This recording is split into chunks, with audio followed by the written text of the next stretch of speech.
Besok hari Kamis ya, ada kuliah jurnalisme dakwah. Bentar. Kalau nggak salah ada tugas deh. Ngeri banget itu. Azab bagi mereka yang menyebarkan informasi hoax, kebohongan, atau Hidayah mempropaganda. kita untuk kuliah itu jangan disia-siain, kasihan udah nyari uang tuh kalau kamu coba itu susah banget, apalagi nyari uang untuk ngumpul-ngumpul buat nikah gitu.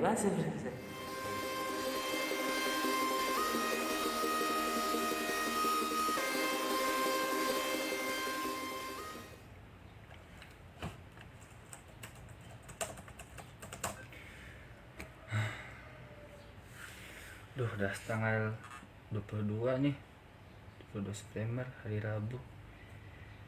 Besok hari Kamis ya, ada kuliah jurnalisme dakwah. Bentar. Kalau nggak salah ada tugas deh. Lah iya, bikin video tentang ayat-ayat jurnalistik. Udah deh, kita bikin dulu sama nanya kepada orang yang udah kompeten di bidangnya. Ya.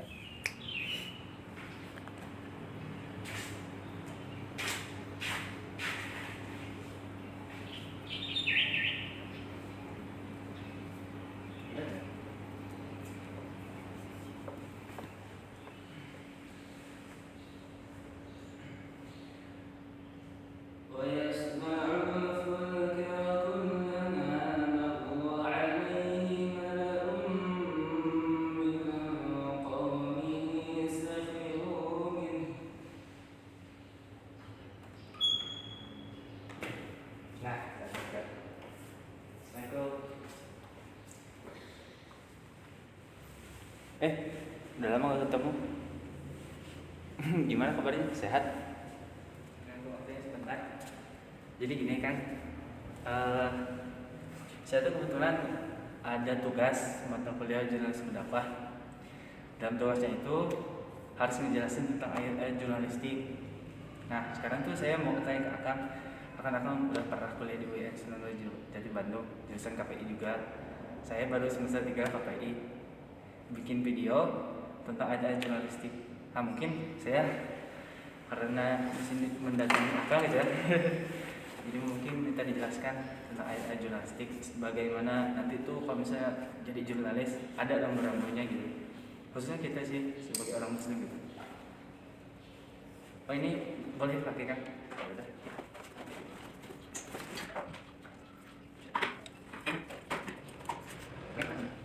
Oh gitu. Jadi sekarang tuh lagi ada tugas jurnalistik gitu ya, disuruh bikin video sama Pak Wes tentang ayat-ayat jurnalistik. Oke. Insyaallah saya ini akan bantu untuk ngejelasin, bukan ngejelasin sih, kayak ngasih tahu misalnya ayat Al-Qur'an ini ternyata ada hubungannya lah dengan aktivitas jurnalis atau jurnalistik gitu. Tapi sebelum saya ngasih tahu kalau misalnya ayat ini ada hubungannya dengan jurnalistik, saya kayak ngasih dulu sinopsis nih. Jadi berbicara tentang ayat-ayat jurnalistik, ternyata ada 3 subtemanya atau 3 poin yang harus digarisbawahi. Yang pertamanya ialah larangan, bukan larangan sih. Yang pertamanya ialah perintah bagi para jurnalis. Keduanya larangan bagi para jurnalis. Kalau yang 3, media jurnalistik. Jurnalistik kan artinya aktivitas jurnalis. Nah, kita bahas dulu nih yang pertama, perintah bagi para jurnalis. Jadi seorang jurnalis nanti kalau udah jadi jurnalis, khususnya bagi dia seorang muslim, ada 7 setidaknya ayat yang membahas tentang perintah bagi para jurnalis. Sebenarnya kita akan insya Allah ngebahas 17 ayat nih, 17 ayat jurnalistik. Sekarang kita ngebahas dulu tentang perintah bagi para jurnalis, yaitu ada 7 ayat. Pertama tuh, kalau misalnya semua pekerjaan kita itu aktivitas dalam jurnalis gitu ya, khususnya karena kita sedang membahas ke sana, Allah, Rasulnya, orang-orang mukmin itu kelak pasti akan melihat pekerjaan kita. Ini ada dalilnya dalam Quran surah At-Taubah surah ke-9 ayat ke-105. Saya bacakan ya. A'udzu billahi minasy syaithanir rajim. Bismillahirrahmanirrahim. اعملوا فسيرى الله عملكم ورسوله والمؤمنون وستردون إلى عالم الغيب والشهادة فينبئكم بما كنتم تعملون. Artinya, dan katakanlah sesungguhnya Allah, Rasulnya dan orang-orang mukmin kelak akan melihat pekerjaanmu itu, dan sesungguhnya kamu akan dikembalikan kepada Allah yang Maha mengetahui segala hal yang gaib dan nyata, lalu diberitakannya, di sini maksudnya ke Allah, kepadamu apa-apa yang telah kamu kerjakan. Ada juga yang kedua, kalau misalnya memang sih tugas jurnalis itu ialah menyiarkan berita. Ini ada dalilnya dalam Quran surah An-Nisa surah keempat ayat ke-83. Wa idza ja'ahum amrun minal amni awil khawfi adha'u bih walau radduhu ila rasuli wa ila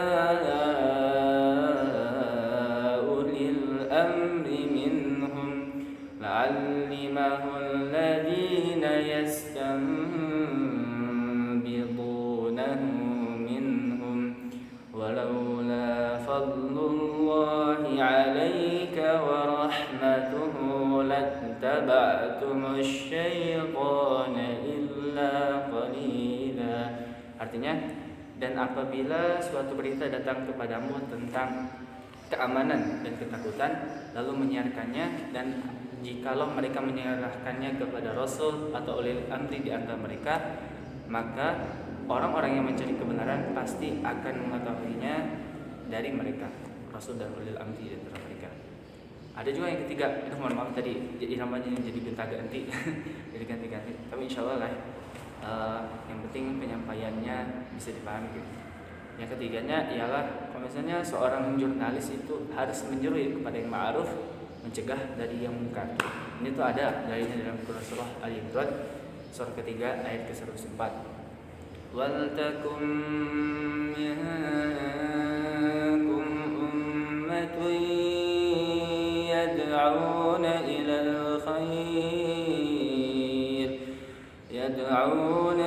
الْخَيْرِ وَيَأْمُرُونَ بِالْمَعْرُوفِ وَيَنْهَوْنَ عَنِ الْمُنْكَرِ وَأُولَئِكَ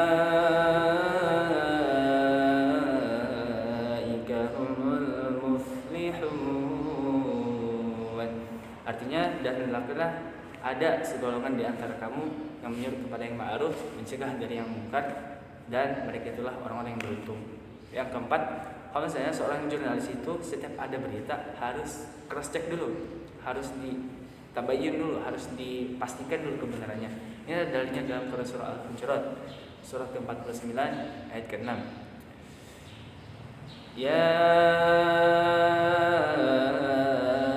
ayyuhalladzina amanu in ja'akum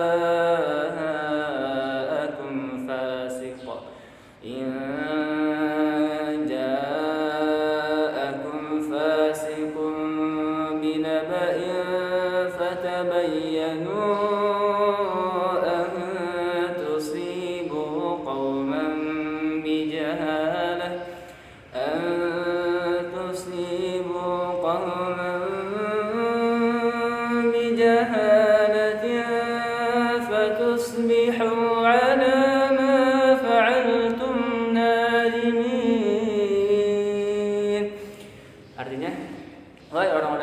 jika seorang fasik datang membawa berita kepadamu, maka periksalah beritanya dengan teliti agar kamu tidak menimpakan suatu musibah kepada suatu kaum tanpa mengetahuinya yang akan menyebabkan kamu menyesal atas perbuatanmu itu.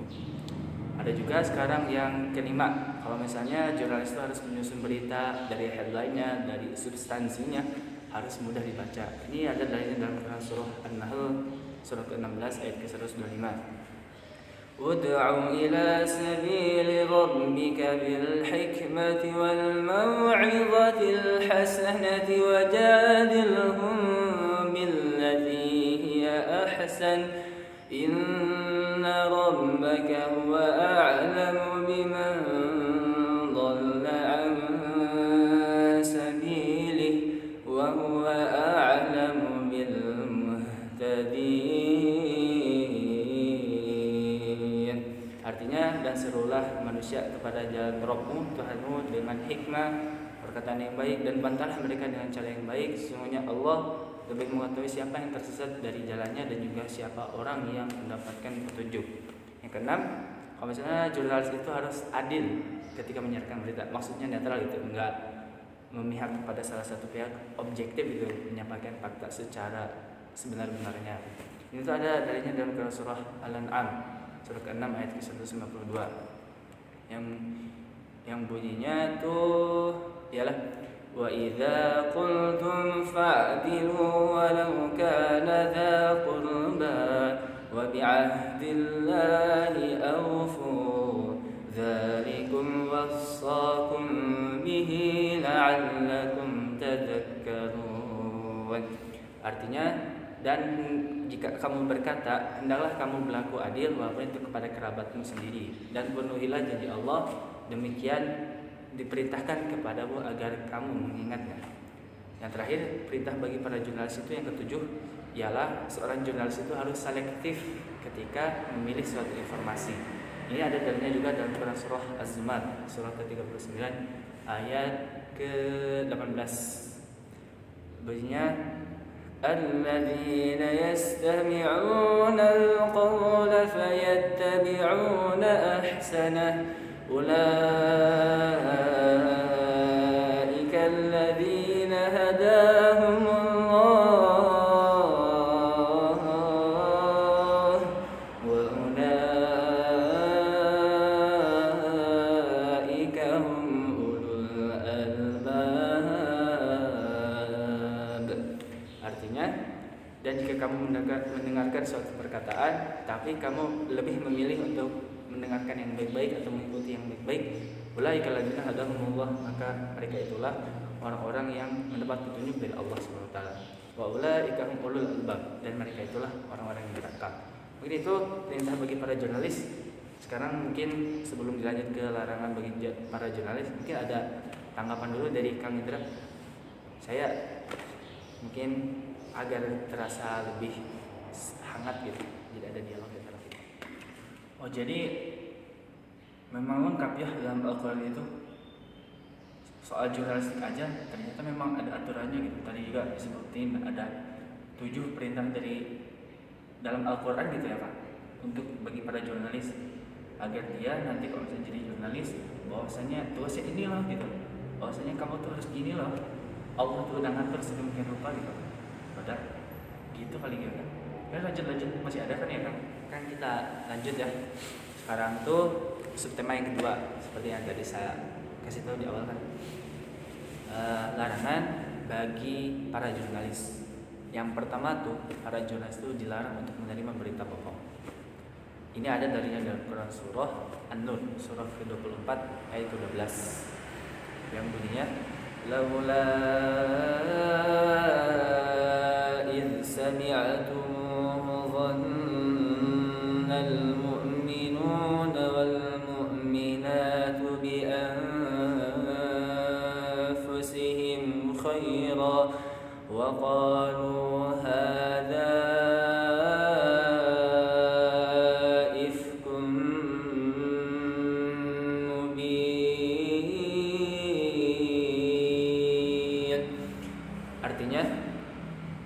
mengapa mereka ketika menerima suatu berita bohong, orang-orang mukmin dan mukminat ini tidak bersangka baik kepada diri mereka dan tidak mengatakan ini ada suatu berita kebohongan yang nyata.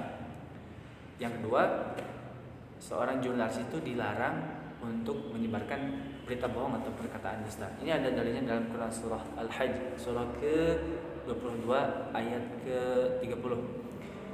فاجتنبوا الرجس من الأوثان واجتنبوا قول الزور.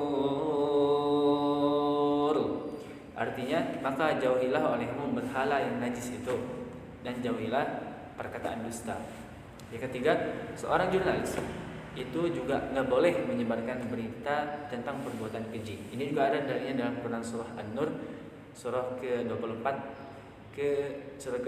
ayat ke-19 yang bunyinya innal ladzina yuhibbuna an tashi'al fahishatu fil ladzina amanu lahum 'adzabun alim fid dunya wal akhirah wallahu ya'lam wa antum la ta'lamun. Artinya kalau misalnya orang-orang atau sesungguhnya orang-orang yang pengen banget berita perbuatan keji itu tersebar di antara orang-orang mukmin, orang-orang yang beriman, maka bagi mereka azab di dunia, azab pedih di dunia dan di akhirat. Dan Allah Maha mengetahui sedangkan kamu tidak tahu. Yang keempat ialah kalau misalnya seorang jurnalis itu jangan mencaci maki, jangan mengolok-olok dan juga jangan saling menghina. Ini ada dalam Quran surah Al-Hujurat surah ke-49 ayat ke-11 secara tegas melarang kita untuk melakukan hal tersebut. Darinya ya ayyuhalladzina amanu la yaskhar qaumun min qaumin asa an yakunu khairan minhum wala nisa'un min nisa'in asa an yakunna khairan minhum wala talmizu anfusakum wala tanabazu bil alqab bi'sal ismul fusuq ba'dal iman wa man lam yatub fa ulaika humudz zalimun. Artinya, wahai orang-orang yang beriman, janganlah segolongan laki-laki merendahkan segolongan laki-laki yang lain, karena boleh jadi yang ditertawakan itu lebih baik dari mereka. Dan jangan pula bagi para perempuan, segolongan perempuan merendahkan segolongan perempuan yang lain, karena boleh jadi yang ditertawakan itu lebih baik dari mereka. Dan juga janganlah suka mencela dirimu sendiri, dan jangan suka memanggil dengan gelar atau ejekan yang jelek. Seburuk-buruk panggilan ya setelah beriman. Barang siapa yang tidak bertaubat, maka mereka itulah orang-orang yang zalim. Begitu larangan bagi para jurnalis. 4 itu mungkin bisa jadi renungan bagi mungkin bagi akang yang nantinya tadi disinggung mau jadi jurnalis kayak gitu ya. Beneran Kang, ngeri banget itu. Azab bagi mereka yang menyebarkan informasi hoax, kebohongan atau mempropaganda gitu ya masyarakat agar tergiring menuju suatu isu tertentu, opini tertentu. Bagi mereka lahum azabun alim fid dunya wal akhirah. Azab di dunia, bahkan di dunia udah dapat azab gitu. Apalagi di akhirat lebih dahsyat lagi. Aduh, ngeri banget. Oh, masih ada ya Kang? Ya udah. Baik, saya semangat nih soalnya tentang ayat jurnalistik ini sangat real banget nih sama mahasiswa kami seperti saya. Karena mungkin nanti saya cita-citanya jadi jurnalis juga. Sekarang seperti yang tadi awal saya sebutkan, ada 3 subtema. Sekarang subtema yang terakhir yaitu tentang media jurnalistik. Pertama ialah kolam atau pena. Ini tuh ada dari dalam surah Al-Alaq surah ke-96 ayat ke-3-4. Iqra wa rabbukal akram alladzi 'allama bil qalam. Artinya bacalah dengan menyebut dan Tuhanmu yang Maha Pemurah. yang mengajarkan manusia dengan perantara qalam atau pena. Kemudian yang kedua ialah midad atau tinta. Ini tuh ada dari dalam Quran surah Al-Kahfi surah ke-18 ayat ke-109. Qul law kana al-bahru midadan li kalimati rabbi lanafida al-bahru qabla an tanfada kalimatu rabbi walau ji'na bimithlihi madada. Katakanlah, sekiranya lautan dijadikan tinta untuk menulis kalimat Tuhanku, maka habislah lautan itu sebelum menulis kalimat-kalimat Tuhanku, meskipun kami datangkan sebanyak itu pula. Yang ketiga ialah kirtos atau kertas. Ini ada darinya dalam Quran surah Al-An'am surah ke-6 ayat ke-7. Walau nazzalna 'alaika kitaban fi qirtasin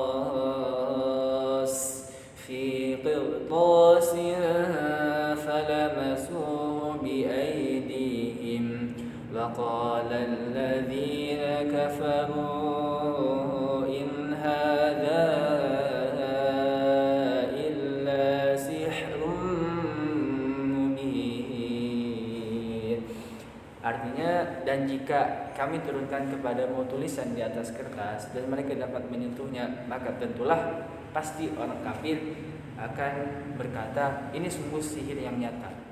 Yang keempat itu ada suhuf atau lembaran. Ini adanya dalam Quran surah An-Najm surah ke-53 ayat ke-36 sama 37.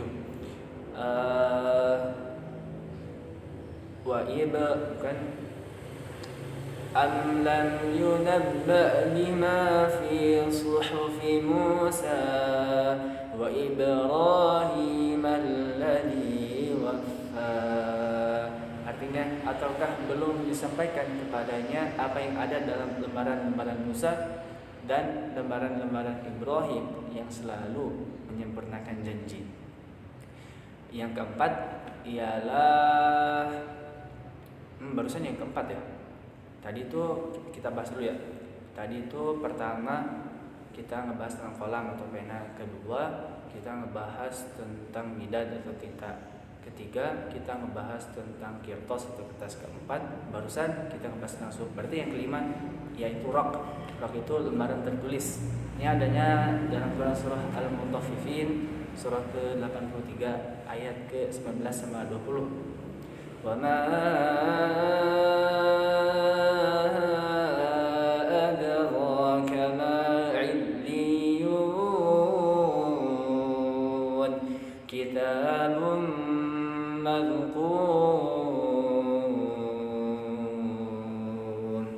Artinya, dan apakah kamu tahu illiyun itu yaitu kitab yang tertulis. Yang terakhir ialah lauh atau batu tulis. Ini tentu ada dalam Quran surah Al-Buruj ayat ke-20 sama 21 surah ke-85. Bal huwa Qur'anun Majid fi lauhin mahfuz. Artinya, bahkan yang mereka dustakan itu ialah Al-Quran yang mulia yang tersimpan di Lauhul Mahfuz. Mungkin itu kan 17 ayat jurnalistik yang mungkin dapat saya kasih tahu ke Akang. Semoga bisa membantu Akang dalam menjalankan tugas perkuliahannya. Apalagi Pak Uwais nih, kayaknya Akang harus perfeksionis nih ketika nanti misalnya nge-take video, nanti misalnya ngebuat apa sih teks Al-Quran yang sama ada artinya itu, nanti kan harus digituin ya biasanya Pak Uwais. Kemudian harus apa lagi ya, harus jelas pronunciation-nya ya, walaupun masih belajar ya gak apa-apa, tapi insya Allah akan bisa semester 3. Saya juga bisa udah lulus dari UN. Saya sarjana sosial udah lulus dari mahasiswa KPI baru aja kemarin semester 8 kayak gitu. Makanya sekarang semangat untuk mahasiswa lain juga untuk terus memanfaatkan waktunya untuk belajar kayak gitu. Itu ketika orang tua ngasih biaya kepada kita untuk kuliah, itu jangan disia-siain, kasihan udah nyari uang tuh kalau kamu coba itu susah banget, apalagi nyari uang untuk ngumpul-ngumpul buat nikah di luar kayak gitu. Udah kan, itu aja mungkin dari saya. Alhamdulillah. Oh udah ya kak? Kita masih ada soalnya seru nih pembahasannya tentang jurnalistik. Oh ternyata jurnalistik itu bukan hanya ketika kita mengedarkan suatu berita di platform media sosial gitu kayak sekarang. Oh ternyata ada juga ya dalam akun pernah disinggung juga seperti tadi ada dalam Midan, Pilpos, Blog, Lauh, ada juga tadi apa? Kolam, banyak juga ya kak. Alhamdulillah nih, mungkin tugas saya segitu dulu ya kan. Kayaknya mungkin saya harus segera untuk mengumpulkannya ke dosen saya. Kebetulan sama dosen pengabunya Pak Uwes Fatoni. Apakah aku juga sama dulu dosen pengabunya Pak Uwes? Kalau sama berarti kita pernah dong sama harus bikin video kayak gini. Atau mungkin angkatan sebelumnya, kayak kan saya angkatan 20, angkatan sebelumnya belum kepikiran untuk bikin video seperti ini karena kan pandemi juga. Video seperti ini juga adanya karena tuntutan kondisi dari pandemi juga.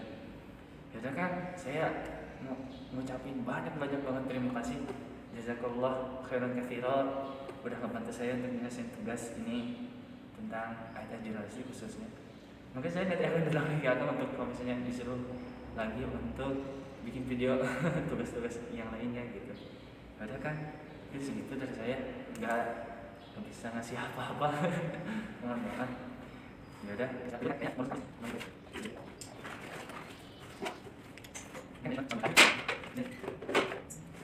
ya.